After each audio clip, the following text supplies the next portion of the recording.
Up next is Broken Embraces, a Spanish movie from writer-director Pedro Almodóvar, and it's about a guy who used to be a film writer and director and was blinded in some sort of terrible accident that's only alluded to in the beginning of the movie. And it's really him reflecting back on that event. And the way that the movie is told, there's a movie within the movie that they're trying to make in the past that led up to this tragic event.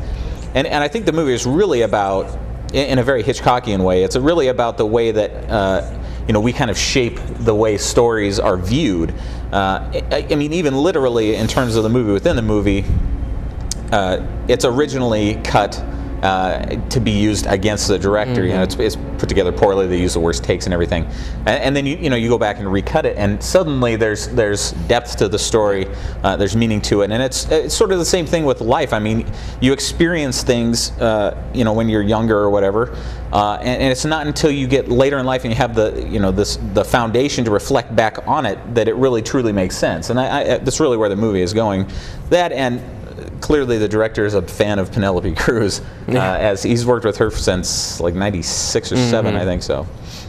Yeah, I mean, this is, it's always a different experience going into a movie that you're not really sure what it's about. I'd never seen a trailer before this, and I mean, this is really one of the best movies I've seen in quite a while. The performances are very good. The story is compelling and intriguing, and it keeps you guessing the whole way as to what happens, who is the culprit behind it, and really the characters don't even really know who the culprit is until the very end. No, and I mean, it's the twist at the end, I mean, is very satisfying as a film watcher. So I mean, this was good, I think, from top to bottom.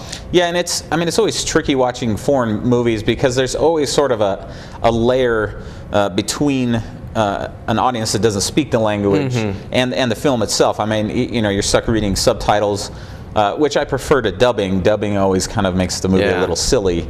But I mean, it's hard to get immersed in a movie where there's that wall, the language barrier.